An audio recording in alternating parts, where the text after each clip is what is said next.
The CGA Tour, a podcast unlike any other. Now your host, Calvin Alexander.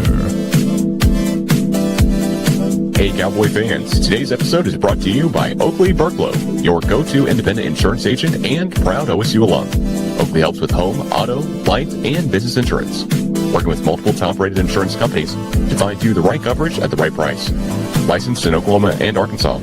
Call 918-280-9068 or email oakley.burklow@connectmyinsurance.com. Personal service, honest advice, and a fellow poke helping you protect what matters most.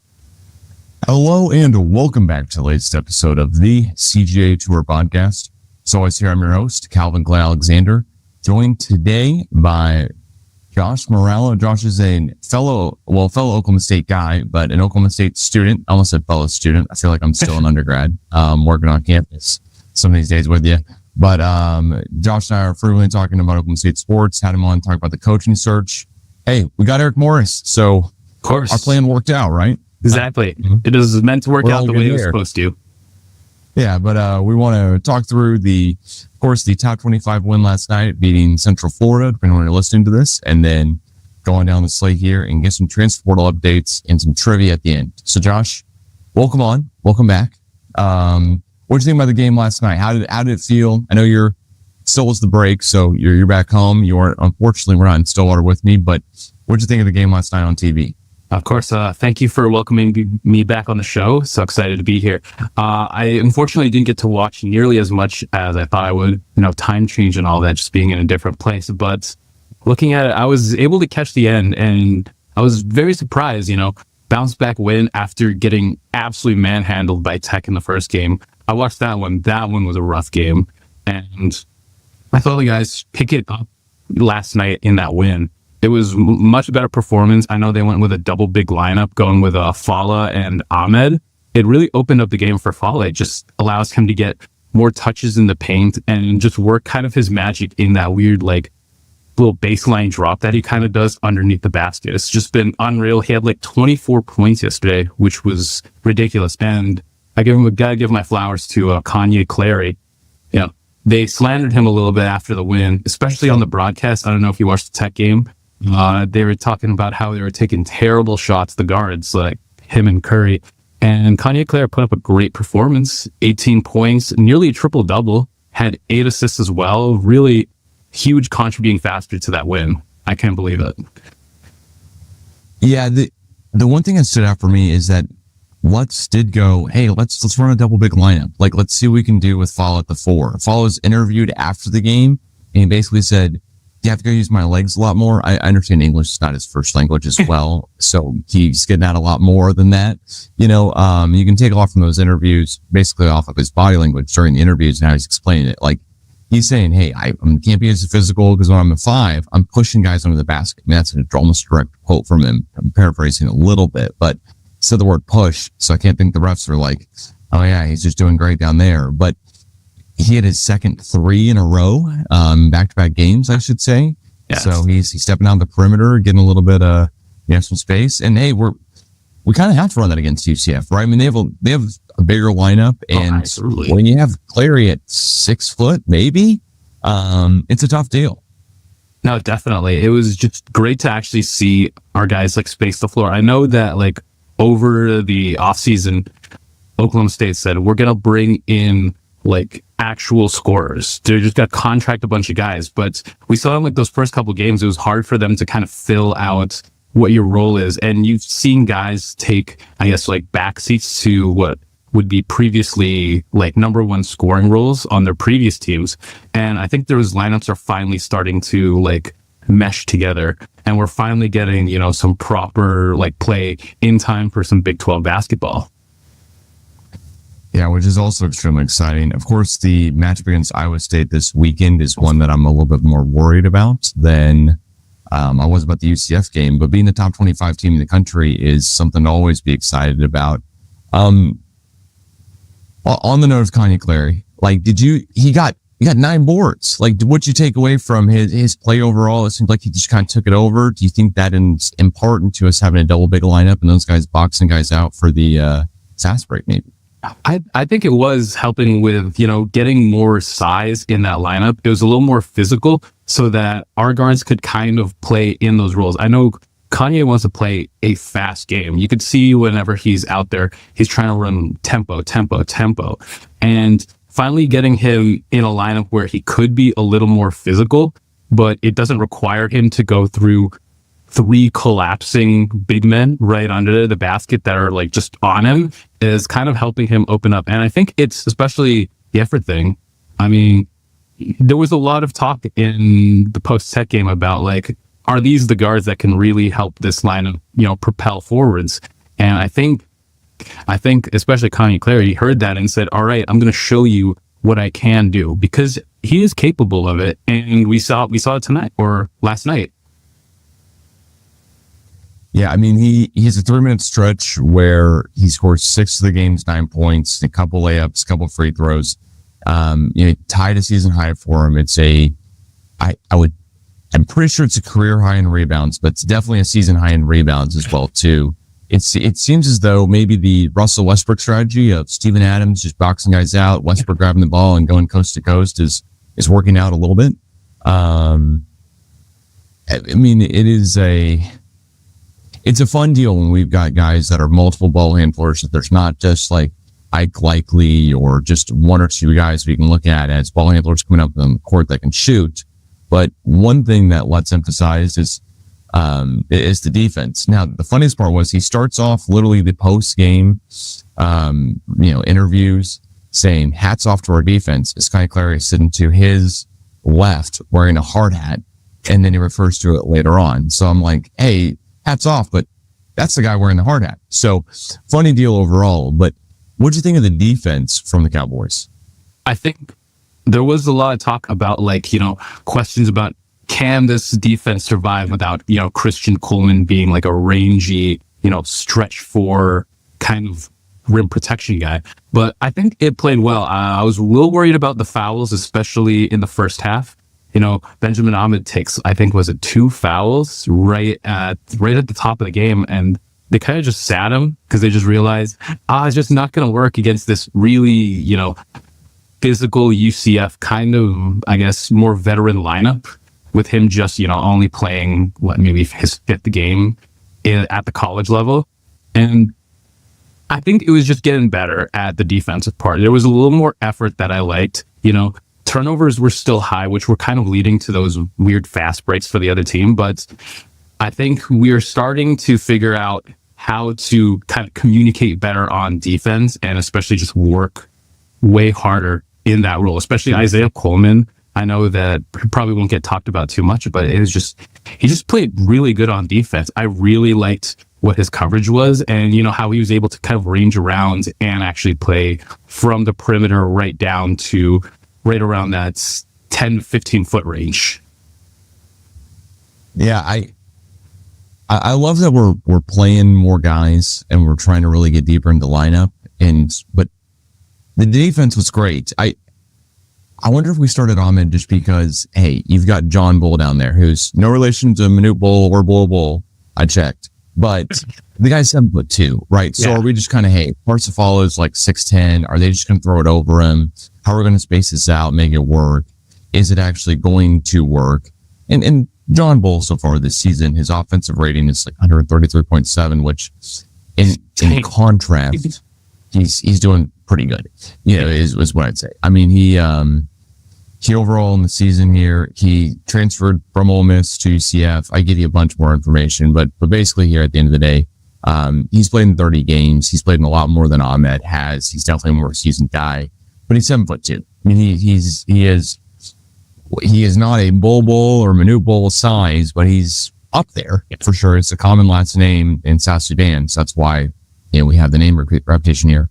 But I mean, he's one heck of a shot blocker. He's averaging 5% block rate in a game, so it's really good. I don't know how to put it in better context than just saying, just trust me, he's a really good shot blocker.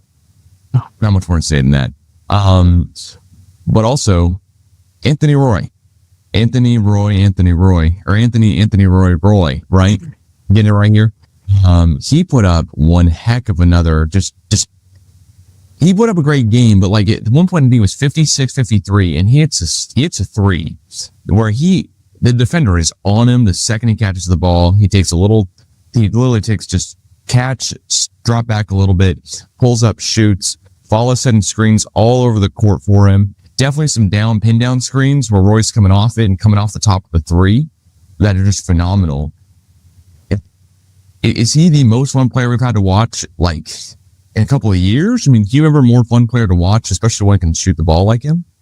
From just watching Oklahoma State basketball in my time of knowing, I think this is the most fun player that we've gotten to see. It's just so exciting just watching him on the floor. He's just not afraid to take a crazy shot when the time comes for it. Like, it's the shooter's mentality, and it's a guy that if you really want to get like deep into like those games further in February and, maybe March, you need like a killer guy that's willing to take the big shot when it matters. And I think Anthony Roy is absolutely that guy. You could just see he's so steady with his rhythm.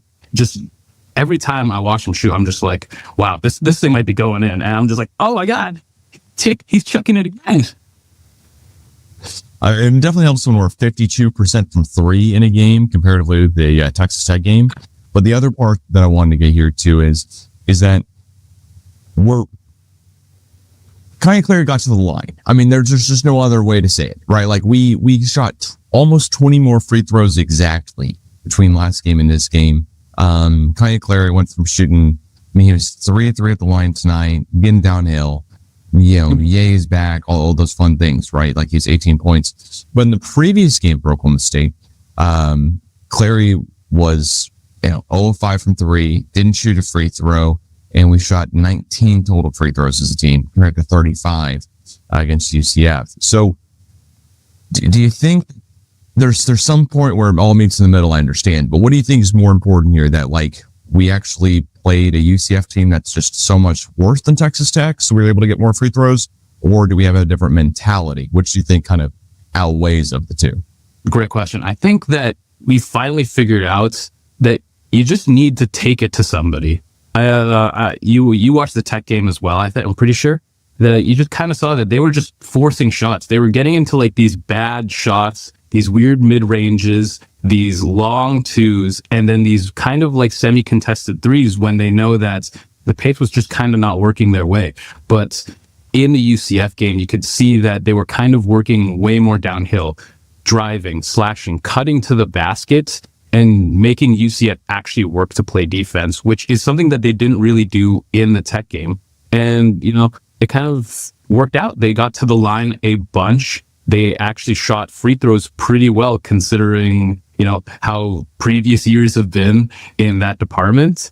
And, it was just like the effort. You could see that UCF was getting frustrated having to go against like a 5-man lineup that was just forcing it down through your throat every time, and you just kind of wear them out that way. This is the style of basketball that we need to play if we want to get into like these conversations on Big 12 teams, especially, we're going to play like an Iowa State team that shoots the ball super well this weekend. What's the best thing to do? Just force it down them. Just keep driving that thing, keep pounding the rock, and you're just going to get into like these tough, gritty games. Yeah, I gotta say that the time is now. It's time has passed already for people to get back on the Oklahoma State train, but like the time is definitely now. I do know the Iowa State game will make it a tough game. I mean, we are not predicted to win by KenPom, by Bartovic, by whatever you look at.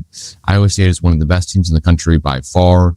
They're one of the teams that, hey, we talk about being an incredible team overall, year in, year out. They may be the best team in the Big 12 right now. They're undefeated. Arizona is also top in the conference here, undefeated. So it sucks we have to play those games, but to quote Parsifala, Big 12 is the best basketball conference this year for sure. I think it's every year, but I'm gonna quote the guy who's seen the court there a little bit, and who also put up 24 points last night, which is one of the craziest things that it just seems like every single time you watch us shoot, we're running plenty of different plays where we get Anthony Roy open, we get Parsifal open. We just really love the pick and roll with Fala. It works out extremely well most of the time. He is such a good role guy. Got Johnny Dawkins, the UCF head coach, giving quotes of, hey, Fala is one of those guys where he plays the old school kind of game. He's a throwback to, the era where the game was played like that with big guys. And he's glad to see him. It just is one of those. I think Fala has got to be a fan favorite for sure. I think he already is, but I just wish we had another year with him. Like his college eligibility isn't going to go on for forever. It is one of the biggest things. So shout out to Fala, the Oklahoma State team, of course. Great one last night. Do you have any crazy prediction for Saturday? Do you think we'll beat Iowa State? Do you think we'll cover the spread? What do you think? Beat Iowa State's going to be a tough one. I just think just got to keep it close. Keep it within 10 points. Steve Lutz has that ability, that second half adjustments, and there's for some reason a 7-point boost no matter what happens in that little halftime locker room speech. Just keep it within 10. Just don't let the game get too far away from you. Just, chase guys off the line and just drive the ball downhill. And I think that we could have a conversation, especially it's an ESPN2 game, nationally televised. People are going to be up for it. It's a Saturday, and just show out. I'm not expecting us to go out there and win. We're away. We're the away team in the Big 12. That's a tough ask for any team, especially at Iowa State. But just keep the game interesting, keep the game close, and just show these guys that it's going to be a fight no matter how many games you think you're going to play against Oklahoma State. You're just going to keep them in it for 40 minutes and just grind other teams down. That's just what I want to be the scrappy team. Yeah, I gotta say, our average experience in years, we're 122nd in the country in experience to Iowa State's 15th in the country experience-wise. That maps out to 1.67 years on average versus Iowa State having 2.5. So not great overall. And I do want to unfortunately address the ugly finish where in the final 3 minutes and 11 seconds, we turned the ball over 5 times. Both teams combined to miss 5 free throws.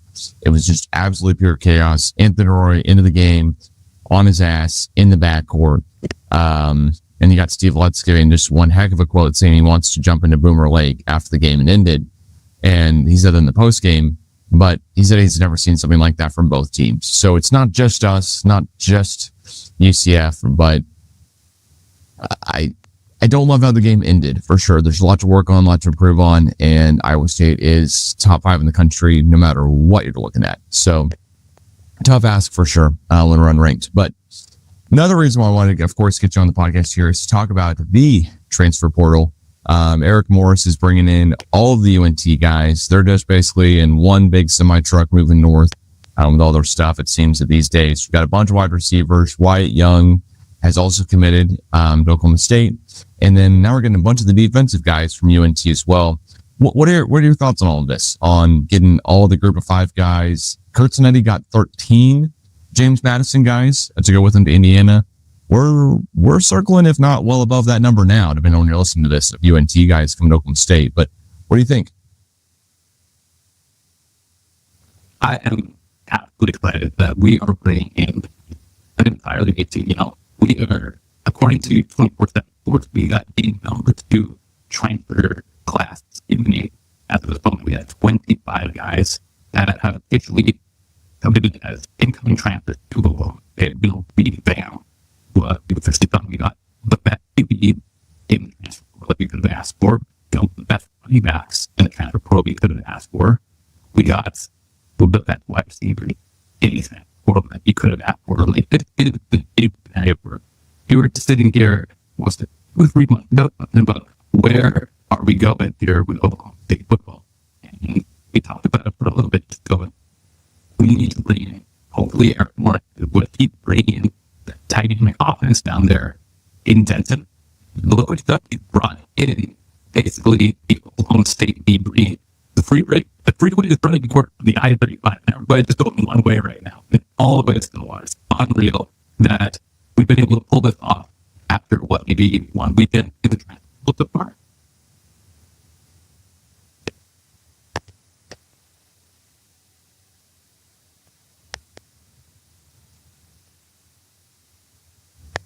Yeah, I mean, one weekend, and it's pretty bizarre to me and pretty crazy to me how all these guys are just coming to Oklahoma State. I mean, you've got Drew Messmaker, who is making more money in 1 year than a lot of the coaching staff for other sports. I mean, I think he's making more than Lutz is, if I have it right. Maybe it's close to it, which just seems insane as a guy who, we're talking about basically 2 years ago, was a 0-star guy, just how quickly you can turn around your whole entire life. He was a punter 2 years ago. That's if his college football resume had just come out. He was a walk-on quarterback tryout, but he had been known as a punter. And now Drew Messmaker, of course, a lot has changed since then. He's put up the most amount of yards and, in FBS last year, and he is one heck of a great football player, not taking or diminishing anything away from that. But I am a little worried that some of these guys just will not translate. I mean, there's a reason why these guys are G5 for a reason. I would say, hey, you can have one or two where the QB or the running back, Caleb Hawkins, for example, 6'2" guy coming out of Oklahoma and Shawnee, you'd figure he'd be well scouted, but hey, maybe he goes plays the G5 opponents and looks really good. Next year he has that confidence coming in and it never goes away. I do not want to take anything away, but I want to ask a candid question of, are you at all worried that some of these guys may not be up to snuff in the Big 12? Because it just is better athletes, better recruits overall year in, year out. I love that we got a 5-star guy as a transfer recruit, but I also want to look around and go, 2 years ago, he was a 0-star guy, right? So only so many guys can slip through the cracks and be these bright, shining diamonds in the rough, right? I mean, yeah, there is obviously definitely like a little bit of worry of just bringing in guys from the D5 level, guys that don't play Power 4 football, and I understand that. But again, we're bringing in Eric Moore at the same time. QB was a 0-star, and he's groomed him up to be like a 3-star, 4-star, 5-star guys. I don't see Eric Morris taking 5-star guys wherever he's done and recruited before. He's taken guys that want to play football for him, that know and he knows how to compete with them to get the very best out of them. And what we're doing now, the next year, I'm excited if we could just get some, interesting football again, just get back to, putting up points, getting in tight games again, just running scores. And then after that, we can maybe have a conversation about, hey, can we get 4-star guys? Can we get 5-star guys? Can we recruit outside of our Southwest, Central Southwest base? Can we get those upper echelon guys that, those FTT schools are looking at? We can have that conversation, I think, 2 years down the line. But right now, I'm very happy that we can do this thing here. And then hopefully next year is our big proof of concept. It's the belief that we can take you from those 3 stars, those 2 stars, those 0-star athlete, and we can turn you into the top level of guys.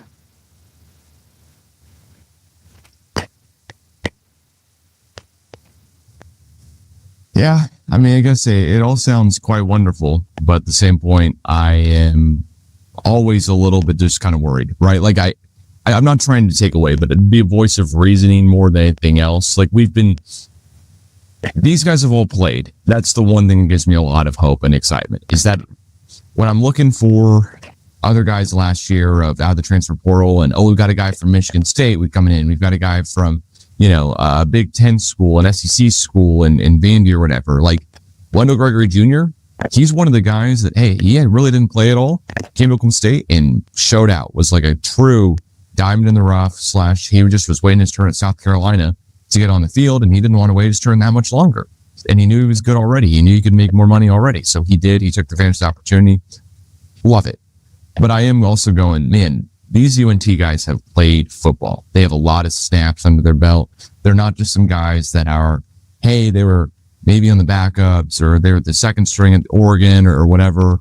Now, second string at Oregon, I'd always take, it seems. But they're not some of these guys that are, hey, they're third string at UCLA, and UCLA is not doing the greatest if you haven't checked out lately. So it seems like one of those things where I'm really excited about all of it. But I do want to ask, what's like a wish list? Like what? We just got a guy from OU, Jacob Sexton, as of yesterday, offensive lineman, 6'6", 300+ pound offensive lineman. Great to get him.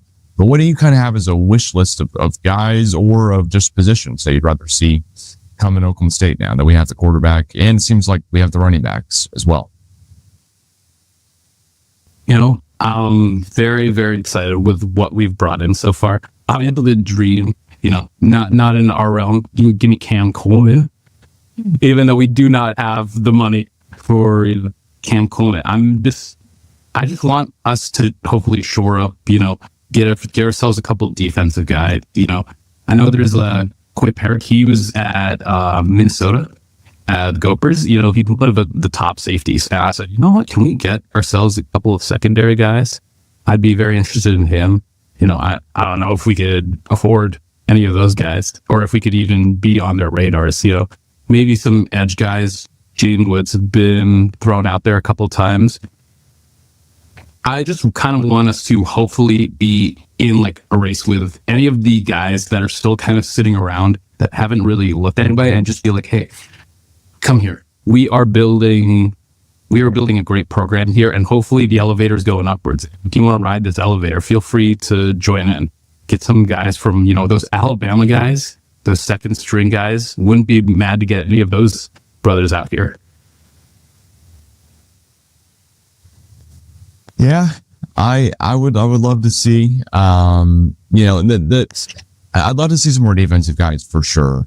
Definitely some more defensive line guys, but I got to be honest, the wide receiver depth to me is one I would love to see, because right now, looking at it, we've got Wyatt Young, Miles Coleman, and Terrence Lewis all out of North Texas here. Love to see it. But there's a UAB guy, a UCLA guy, Akron, Kent State, UTR, Grand Valley. Keep going here. There's a Wake Forest guy.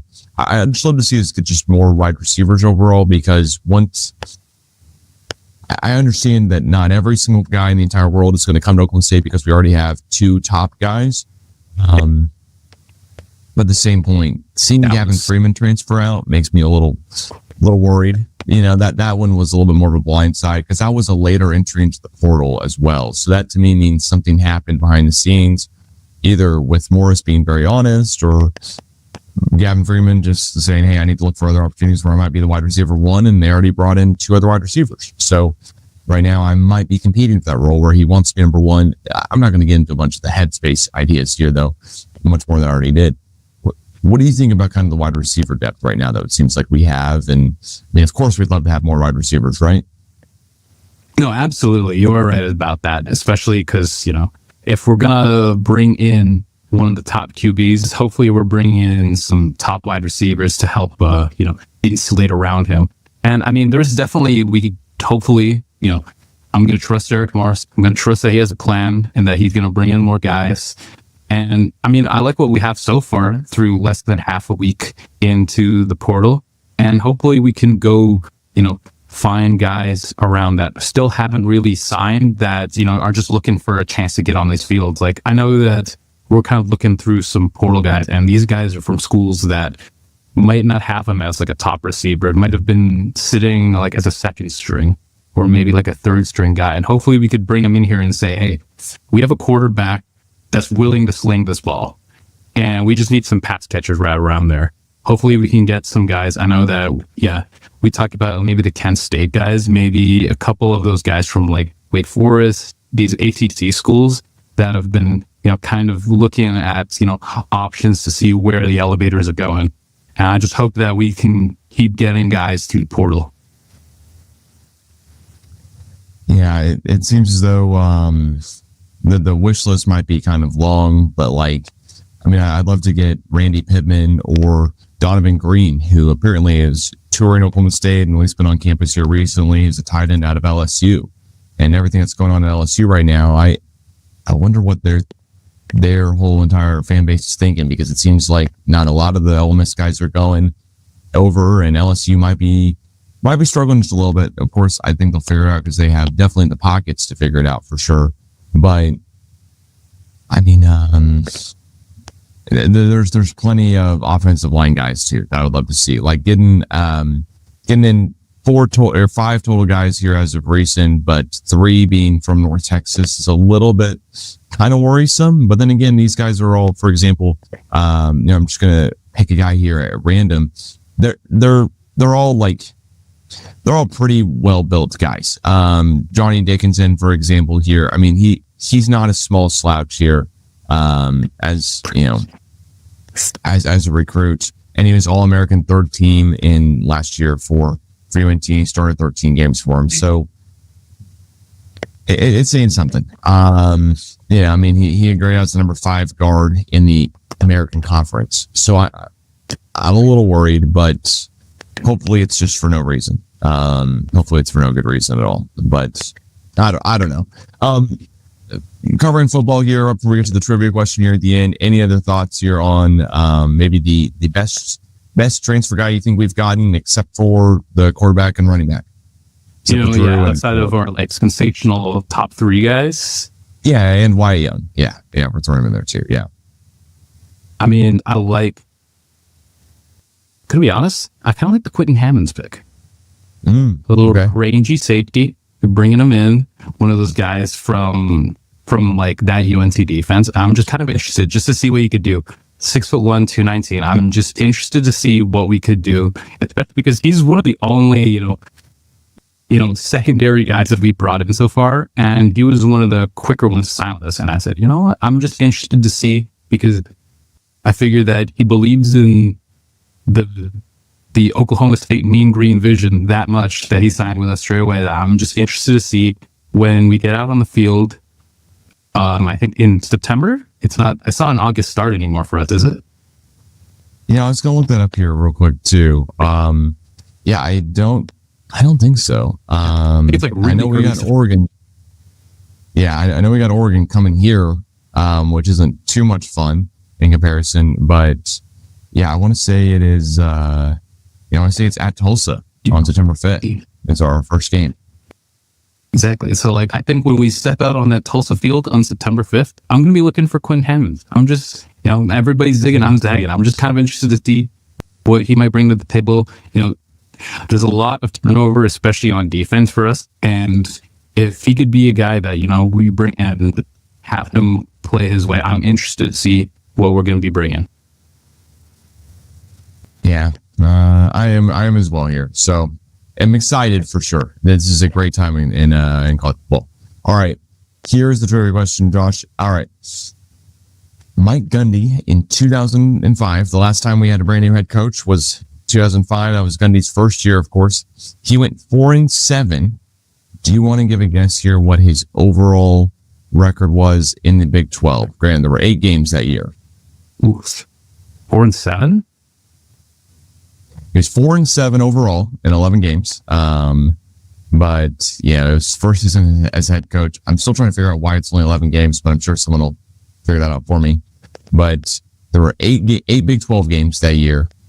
What was Gundy's record in the Big 12 games? I'm going to say 2-6. 1-7. 1-7. Yeah, 1-7. He saw the expulsion of 11 players from the team. The Cowboys struggled to 4-7, winning only one Big 12 conference game. But the second season, of course, flips it around, goes 7-6, beats Alabama in the Independence Bowl. But to be honest, there's not a ton of stuff out there just about the 2005 season if you're looking it up for Gundy. Of course, there's plenty of information, but then again, there's also not enough. Do you want to give a guess here on any quarterback who played in 05? Give me a name. The quarterbacks in 05? Oh my gosh. I was like 3 years old. I'm not even sure. Well, okay. I mean, I was born in 93. I'm not that old. Do you want to throw out one name that you think played in 2005?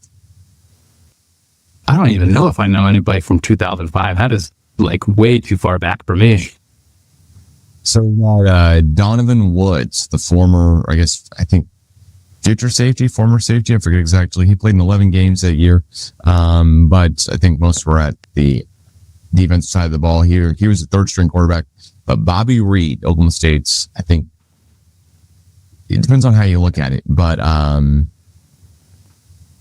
Reed is, I think, the highest recruit of Oklahoma State of all time, but he definitely was in 05 for sure. And excuse me there, Donovan Woods definitely played linebacker and DB, but yeah, Bobby Reed, and then of course Al Pena as well too. He's the first one listed here with 179 passing attempts. It seems so bizarre to see only 322 passing attempts in 11 games for the whole team for Oklahoma State in 2005. But great years, a lot of great names there, but mainly it's Donovan Woods and Martell Van Zandt, and of course, got to throw a shout out to Calvin Mickens as well, the DB. That's great name. No other reason. Well, Josh, thanks so much for joining here on the latest episode of the CGA Tour. If you're not already, please follow the CGA Tour on Twitter, Instagram, X, Blue Sky, Threads, wherever you listen to podcasts as well too. And Josh, go Pokes, and hopefully see you next week in the office. Now I'm back here on campus, right? Go Pokes. Hey Cowboy fans, today's episode is brought to you by Oakley Burklow, your go-to independent insurance agent and proud OSU alum. Oakley helps with home, auto, life, and business insurance, working with multiple top-rated insurance companies to find you the right coverage at the right price.